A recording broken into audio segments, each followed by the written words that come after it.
Okay, now we have to start from page number 15 and the topic is of memory.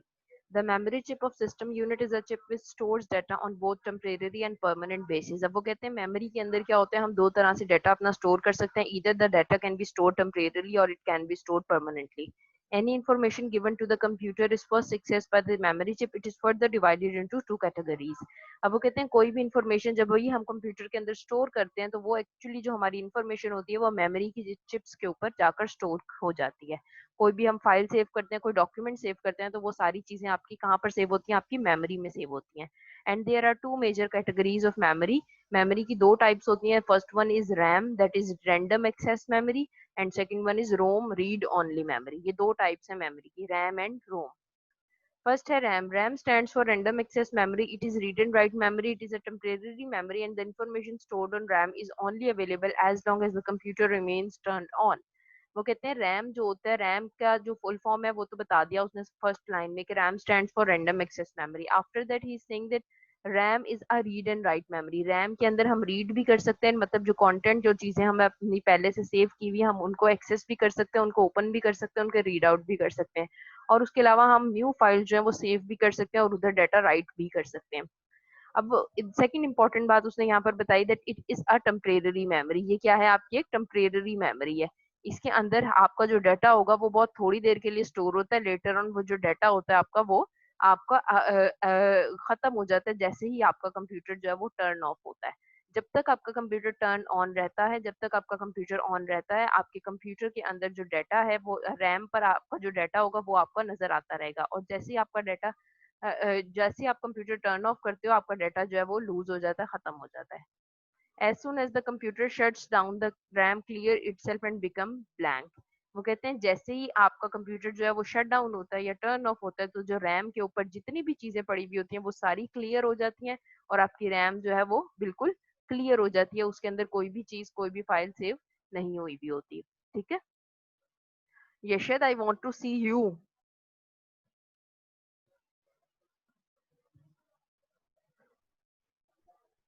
Okay, so now open page number, next page, that is page number 16. Page number 16 open करें.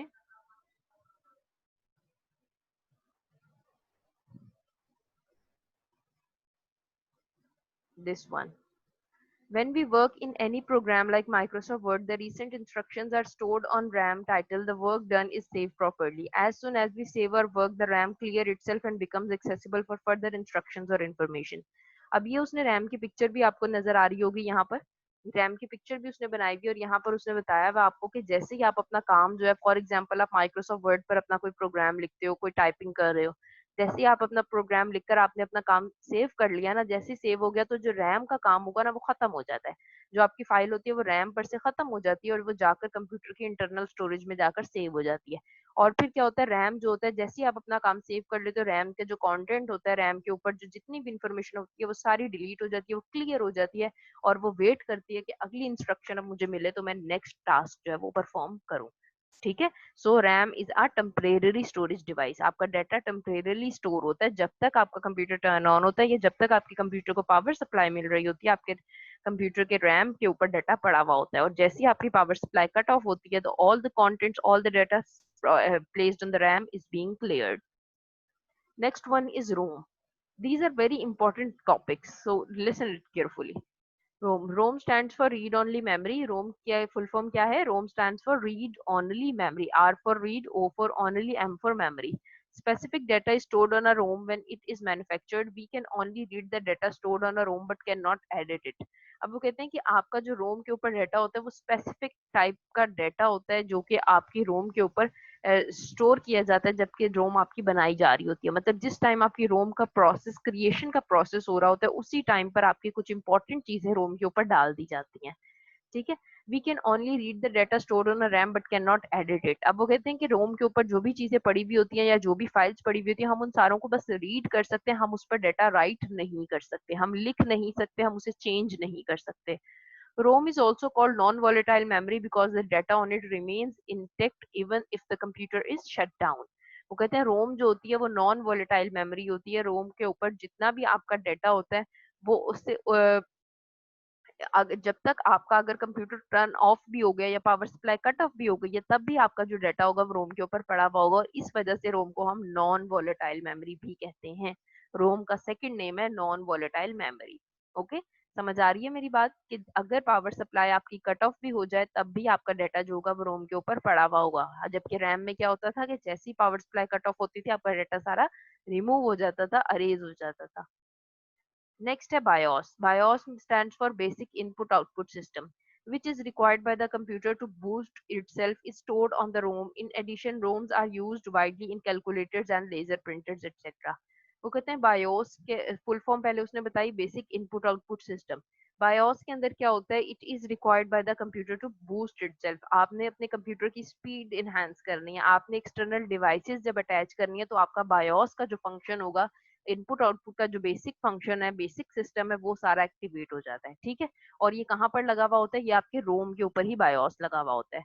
इन addition ROM are used widely in calculators and laser printers. अब वो बता रहे हैं रोम कहाँ कहाँ use होता है, आपके कैलकुलेटर्स में और लेजर प्रिंटर्स में बहुत ज्यादा यूज होता है।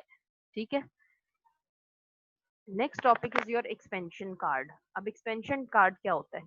Expansion card is an electronic circuit board that enhances the capability of a computer to perform additional functions which are not offered by the motherboard by default. Expansion card क्या होता है? एक electronic circuit board होता है, एक जैसे motherboard आपने देखा हुआ है, ये ऊपर जो पिक्चर आपको नजर आ रही है, मदरबोर्ड का एक पार्ट है। तो सेम इसी तरह एक्सपेंशन कार्ड जो होता है वो आपका एक सर्किट बोर्ड होता है। उससे क्या होता है कि आपकी कंप्यूटर की जो कैपेबिलिटी है ना वो इनहेंस हो जाती है। कैपेबिलिटी इनहेंस होने का मतलब डिफरेंट फीचर्स जो हैं वो जो आपको बाय डिफॉल्ट मदरबोर्ड प्रोवाइड नहीं कर रहा होता, अगर आपको वो सारी चीजें चाहिए तो आप अपने मदरबोर्ड की स्लॉट के ऊपर एक्सपेंशन कार्ड लगा देते हो। गेमिंग के कार्ड्स होते हैं, साउंड के कार्ड्स होते हैं, वीडियोस के कार्ड्स होते हैं, ये सारे एक्सपेंशन कार्ड के अंदर ही आते हैं। Sound cards and video cards are common examples of expansion card. तो एक्सपेंशन कार्ड की उसने कुछ एग्जांपल्स दिए हैं। A new video card enhances the three dimensional graphics processing power of a computer, while a new card can improve a computer's audio input. अब वो कहते हैं कि आपका जो अगर आप न्यू वीडियो कार्ड या न्यू साउंड कार्ड वगैरह अटैच करते हो तो उससे क्या होता है, आपकी ग्राफिक्स जो होती हैं वो इनहेंस हो जाती हैं। ग्राफिक्स इनहेंस होने का मतलब क्या है कि आपका जो प्रोसेसिंग की एरिया है, प्रोसेसिंग की जो पावर है आपके कंप्यूटर की, वो बढ़ जाती है। ठीक है, और आपकी जो साउंड की क्वालिटी है वो बेहतर हो जाएगी जब आप एक साउंड का कार्ड न्यू अटैच कर लोगे, या वीडियो कार्ड आपकी वीडियो जो है वो इनहेंस हो जाएगी, बेहतर अच्छी क्वालिटी की नजर आने लगेगी अगर आपके सिस्टम के ऊपर वीडियो कार्ड या साउंड कार्ड्स लगे हुए होंगे। Okay, is that clear? Now open page number 17, next page, this one. An expansion card may also be named as add-on cards or internal card. अब एक्सपेंशन कार्ड का वो नाम यहाँ पर बता रहा है कि एक्सपेंशन कार्ड को हम दो नामों से बुलाते हैं। एक उसको हम एड ऑन कार्ड भी कह सकते हैं, एड ऑन मतलब ये एड ऑन एक्स्ट्रा कार्ड होता है, ये एड ऑन इसलिए कहा है उसने। और इंटरनल कार्ड या इंटरनल कार्ड भी कहते हैं। A motherboard can fit in around 7 expansion cards which it can be inserted into the expansion slots present on the motherboard. अब वो कहते हैं कि मदरबोर्ड जो होता है वो आपकी 7 एक्सपेंशन कार्ड्स होती हैं, जहाँ जिनके इर्द गिर्द आपका मदरबोर्ड अटैच हुआ हुआ होता है। ठीक है, और उसके अलावा वो कहते हैं आप इसे एक्सटर्नल स्लॉट भी में भी ऐड कर सकते हो। मदरबोर्ड के ऊपर एक्सटर्नल स्लॉट दी हुई होती है, वहां पर भी आप अपना एक्सपेंशन कार्ड लगा सकते हो। मतलब जिस तरह के यूएसबी की जगह दी हुई होती है, सेम इसी तरह एक्सपेंशन कार्ड की भी दी हुई होती है। Types of expansion cards. Types of computer expansion cards include network interface cards, sound cards, video cards, and modems. Each of these cards perform a special task in enhancing the capability of a computer. अब वो कहते हैं expansion cards में basically आपके ये cards आते हैं। Network interface card आपका आता है, साउंड कार्ड आता है, वीडियो कार्ड्स आता है, और आपके मॉडेम्स आते हैं। ये सारी चीजें आपकी ये इन कार्ड्स की कैपेबिलिटी को इनहेंस करते हैं, और हर कार्ड जो होता है अपना एक अलग फंक्शन जो है वो परफॉर्म करता है। नेटवर्क इंटरफेस कार्ड क्या करता है, आपका इंटरनेट कनेक्शन बड़ा स्ट्रॉन्ग कर लेता है, उससे पावरफुल इंटरनेट कनेक्शन आपको प्रोवाइड करता है ये। उसके अलावा साउंड कार्ड्स, वीडियो कार्ड्स और ये सारे जितने भी कार्ड्स हैं, ये आपके अकॉर्डिंग टू देयर फंक्शनैलिटी अपने कंप्यूटर की जो क्वालिटी है उसको इनहेंस कर देता है। ठीक हो गया? नेक्स्ट है आपका एक्सपेंशन स्लॉट्स। अब एक्सपेंशन स्लॉट्स क्या होती हैं? A slot inside a computer where an expansion card can be inserted is called an expansion slot. जहां पर हम अपना expansion card लगाते हैं उस जगह को हम क्या कहते हैं? expansion slot. मतलब वो एरिया, जैसे यूएसबी की स्लॉट दी होती है जहां हम अपनी यूएसबी लगाते हैं, हमारे मोबाइल फोन के अंदर चार्जिंग के लिए एक पिन दी हुई होती है, वहां पर आप अपना चार्जर लगाते हैं, उसको हम क्या कहते हैं, स्लॉट। ठीक है, तो कंप्यूटर के अंदर भी एक्सपेंशन कार्ड को लगाने के लिए एक एक्सपेंशन की स्लॉट दी हुई होती है। Nearly all personal computers contain expansion slots for adding more memory, graphic capabilities, and for support of other devices. वो कहते हैं एक्सपेंशन स्लॉट के अंदर हम डिफरेंट एक्सपेंशन स्लॉट्स के अंदर हम अपने मेमोरी का, ग्राफिक्स की, या और दूसरी जितनी भी आपकी सिस्टम कोड या डिवाइस को सपोर्ट करने के लिए डिवाइसेस होती हैं, आप अपने एक्सपेंशन स्लॉट्स के अंदर ऐड कर सकते हैं। Okay, next is barcodes. Barcode is a series of black bars and white spaces which are of different width and are printed on various things to provide them a unique identity. अब वो कहते हैं कि ये जो बार codes होती हैं, ये ब्लैक कलर की बार्स होती हैं और व्हाइट स्पेसेस आपको दरमियान में नजर आ रही होती हैं। लंबी लंबी ये बार्स होती हैं, किसी की डिफरेंट विड्थ होती है, किसी की डिफरेंट होती है, कोई बारीक लाइन होती है, कोई मोटी लाइन होती है इसके अंदर। तो वो कहते हैं एक्चुअली क्या होता है, ये बार कोड्स होते हैं और इसके नीचे एक छोटे से कोड लिखा हुआ होता है, ये आपको इस पिक्चर में भी नजर आ रहा होगा। यहाँ पर कोड लिखा हुआ है 0 1 2 3 4, इस तरीके से कोई उसने यहाँ कोड लिखा हुआ है। तो बार कोड क्या करता है, बार कोड आपको डिफरेंट आइडेंटिफाई कर लेता है, यूनिकली आइडेंटिफाई करता है कि ये जो चीज है ये कितनी है, मतलब इसके बारे में क्या है, इसकी स्पेसिफिकेशंस क्या है। कुछ भी अगर आपने इन डिटेल उस चीज के बारे में जानना हो तो आप अपने बार कोड रीडर से बार कोड को रीड करते हो। Now you can see the live example. Turn off your last page of your book. अपना बुक के लास्ट पेज की तरफ जाएं, पेपर बल्कि कार्डबोर्ड, बुक अपनी बंद करें, बल्कि बुक अपनी बंद करें, तो लास्ट पर देखें जहां पर आपका बुक के पब्लिशर का नाम लिखा हुआ है, पैरामाउंट बुक्स प्राइवेट लिमिटेड। इसके आगे आपको बार कोड नजर आ रहा होगा, ब्लैक और व्हाइट कलर की लाइंस आपको नजर आ रही हैं। ठीक है, तो ये क्या है, और इसके नीचे कोड भी लिखा हुआ है। तो ये इस बुक के बारे में अगर मैंने डिटेल इन्फॉर्मेशन लेनी होगी कि ये किस पब्लिशर की बुक है, इसकी कॉस्ट क्या है, ये कब मैन्युफैक्चर हुई, पाकिस्तान की मैन्युफैक्चर्ड है या इंटरनेशनल मैन्युफैक्चर्ड है, इससे रिलेटेड कोई भी इंफॉर्मेशन मैंने लेनी होगी तो मैं इस बार कोड को रीड करूंगी। और बार कोड कैसे रीड होता है, एक स्पेशल डिवाइस होती है बार कोड रीडर की। Whensoever you visit a grocery store या डिपार्टमेंटल स्टोर, जब आप जाते हो कोई चीज आप परचेज करते हो, तो उनके पास एक ब्लैक कलर का छोटा सा गोल सी एक डिवाइस होती है और उसको वो आपकी बार कोड पे लेकर जाते हैं। जैसे आपकी उस पैकेट के बार कोड पे लेकर जाते हैं, टिक करके आवाज आती है और आपके कंप्यूटर के अंदर वो चीज अपडेट हो जाती है कि ये चीज कस्टमर ने परचेज की है। तो उसके अकॉर्डिंग आपका बिल जो है वो प्रिंट आउट होकर आ जाता है। ठीक है, a barcode is basically a coded representation of numbers and letters which are assigned to a specific item. These are several ways of arranging symbols of a barcode. अब वो कहते हैं बारकोड जो होता है इस पे स्पेशल कोडेड रिप्रेजेंटेशन होती है, स्पेशल सिंबल्स इसके, स्पेशल नंबर्स इसके ऊपर लिखे जाते हैं जिनके थ्रू आपकी इंफॉर्मेशन जो है वो स्टोर की जाती है। Barcodes are also called a UPC code and can be read by a special device called barcode reader. अब barcodes का दूसरा नाम क्या है आपका, UPC code. These are the important things you needs to be highlight these all. Barcode का दूसरा नाम क्या है, यूपीसी कोड। और क्या होता है यूपीसी कोड, क्या होता है, स्पेशल डिवाइस होती है जिनके थ्रू आप अपना बारकोड रीड कर सकते हो। ठीक है, now open next page, that is page number 18, barcode reader. A barcode reader or barcode scanner is an electronic equipment that can read printed barcodes. वही बात जो अभी मैंने आपको बताई, यहाँ पर पिक्चर भी आपको इसकी नजर आ गई है कि बारकोड रीडर क्या होता है। ये इसको बारकोड स्कैनर भी कहते हैं, बारकोड रीडर, दोनों इसके नाम है। ये एक इलेक्ट्रॉनिक डिवाइस होती है, इलेक्ट्रॉनिक इक्विपमेंट होती है जो क्या करती है, जो प्रिंटेड लाइंस होती हैं बारकोड्स के ऊपर जितनी लाइंस लगी होती हैं उन सारों को रीड आउट करती है। It measures reflected light and interprets the code into numbers and letters that are passed on a computer. ये क्या होता है, इसके अंदर एक लाइट की बीम निकलती है, रेड कलर की एक लाइट निकलती है जो कि आपके बारकोड को रीड करती है और जो भी इंफॉर्मेशन उससे रिलेटेड होती है वो कंप्यूटर को पास आउट कर देती है। A barcode scanner uses a lens, light source and photoconductor to translate optical signals into electrical signals. अब वो बारकोड स्कैनर क्या करता है, आपके ऑप्टिकल सिग्नल मतलब लाइट के थ्रू सिग्नल्स भेजता है और उसको किस में कन्वर्ट कर देता है, इलेक्ट्रिकल सिग्नल में, ताकि आपके कंप्यूटर को समझ आ जाए कि ये कौन सी इन्फॉर्मेशन है और किस चीज के बारे में डिटेल इन्फॉर्मेशन, या उसकी प्राइस, कॉस्ट, कोई भी चीज जो होती है वो उसके बारे में डिटेल कंप्यूटर को प्रोवाइड कर देता है। ठीक है, नेक्स्ट है आपका types of barcode scanners. There are several types of barcode scanners which vary from each other in their working phenomena. अब बारकोड स्कैनर की डिफरेंट टाइप्स होती हैं, यहाँ पर उसने बस कुछ टाइप्स उसने नाम मेंशन किए हैं, डिटेल डिस्क्रिप्शन मेंशन नहीं की हुई। फर्स्ट वन है fixed position, hand held, stationary, LED scanners, video cameras, laser scanners. अब ये भी कुछ उसने बारकोड स्कैनर की टाइप्स आगे से एक्सप्लेन कर दी हैं कि डिफरेंट ऑर्गेनाइजेशंस पे डिफरेंट तरीके से डिफरेंट वर्किंग के अकॉर्डिंग और अपनी रिक्वायरमेंट के अकॉर्डिंग आपको डिफरेंट तरीके के स्कैनर्स चाहिए होते हैं। नेक्स्ट है आपका fingerprint scanner. A fingerprint scanner is an electronic device that has the capability of scanning and storing fingerprints which can be used later on for accessing different information.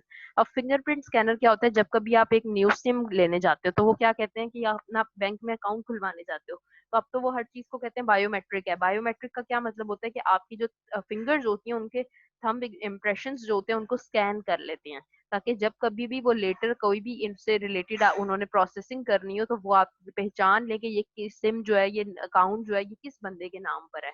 वो thumb impression से आपको पहचान सकते हैं, ताकि कोई और बंदा आकर अगले दिन ये ना कह दे कि ये मेरे नाम से सिम है। ठीक है, तो हर बंदे का जो थंब इम्प्रेशन होते हैं, जो फिंगरप्रिंट्स होते हैं, वो हर बंदे के अलग अलग होते हैं। तो फिंगरप्रिंट स्कैनर जो होता है ये इलेक्ट्रॉनिक डिवाइस होते हैं जिसके थ्रू हम अपने फिंगरप्रिंट्स को स्कैन कर सकते हैं। The computer has login names and passwords already stored in it which are associated with the fingerprints of different user। अब इसमें क्या होता है, हर यूजर के अगेंस्ट ना एक नाम और उसका एक नंबर असाइन कर देते हैं। कोई एक कोड होता है और एक नाम होता है, वो असाइन कर देते हैं हर यूजर के अगेंस्ट। तो जब जब जो जो आकर उस पर असाइन करता रहता है, अगर मैं सिम की बात करूं तो हर मोबाइल नंबर के और नाम के साथ वो सिम के आप फिंगरप्रिंट जो है वो स्टोर हुए हुए होते हैं नादरा के पास। ठीक है, open page number 19। The fingerprint scanners uses fingerprints of different individuals as its data। वो कहते हैं डिफरेंट, ये जो उसने यहाँ पर आपको डायग्राम में नजर भी आ रहा होगा कि हर इंडिविजुअल के, हर बंदे के अपने एक अलग अलग फिंगरप्रिंट्स होते हैं जो कि उस अपने साथ डिफरेंट डेटा जो है वो स्टोर करते हैं। When a finger is placed on the fingerprint scanner, it takes an image of the fingerprint and tries to find a suitable match. If it finds a suitable match, the user is allowed to have access। वो कहते हैं fingerprint से क्या होता है, आपके अपने mobile phone है, मोबाइल फोन में भी स्कैनर फिंगरप्रिंट का सेंसर लगा हुआ होता है। आपने अपना कोड लगाया हुआ था, जब तक आप अपने फिंगरप्रिंट का वो उस पर टच नहीं करते, आपका फोन का लॉक जो है वो ओपन नहीं होता। ठीक है, fingerprint scanners are used usually for the identification process। They are also actively used for taking attendance in offices। offices वगैरह में, आपके schools में भी आप देखते हो कि जो टीचर्स होती हैं वो जाकर अपना थंब स्कैन करती हैं तो फिर उनकी अटेंडेंस मार्क हो जाती है। ठीक है, and the last topic of this chapter is of robots। robots क्या होते हैं? robot is a computer controlled mechanical device that sometimes resembles a human and is capable of performing a variety of tasks। a robot is programmed in advance to do multiple tasks like moving things, carrying material, packing, etc। there are different types of robots depending on the task they perform। Robot क्या होते हैं? ये तो normally आप cartoons में बहुत ज्यादा देखते हो, अपनी डेली लाइफ में आप इस तरीके से बहुत ज्यादा इनहांस चीजें साइंस में भी आपने देखी होंगी कि रोबोट जो होते हैं वो कंप्यूटर कंट्रोल मैकेनिकल डिवाइस होती है। मैकेनिकल डिवाइस होती है जो कि जिसके अंदर आप जो कुछ फीड करना चाहो आप उसे फीड कर सकते हो और उसके अकॉर्डिंग वो काम कर सकता है। इसकी जो शक्ल होती है, जो इसका स्ट्रक्चर बनाया हुआ होता है, वो कभी कभी ह्यूमन से भी रिजेंबल करता है। मतलब इंसान की तरह रोबोट हम देखते हैं कि चाइना में इस तरीके से रोबोट बन गए हैं, वो ये काम कर रहे हैं, कुछ काम ये कर रहे हैं। तो ये सारे रोबोट्स होते हैं जिनके अंदर कंप्यूटर की चिप्स लगा दी जाती हैं, जो कि चिप्स के अंदर हम डाटा स्टोर करवा देते हैं कि आपने ये टास्क परफॉर्म करना है। ठीक है, तो रोबोट्स जो है वो आजकल बहुत ज्यादा इन है आपकी साइंटिफिक वर्ल्ड में, बहुत ज्यादा काम लिया जा रहा है आपके रोबोट्स के साथ। ठीक है, और रोबोट्स की भी डिफरेंट टाइप्स होती हैं, जो जो टास्क के अकॉर्डिंग, परफॉर्मेंस के अकॉर्डिंग, जो काम करवाना होता है उसके अकॉर्डिंग डिफरेंट रोबोट्स जो हैं वो डिजाइन किए जाते हैं। Okay, so the students chapter is being finished now। if you want to ask any question related to today's topic you can ask।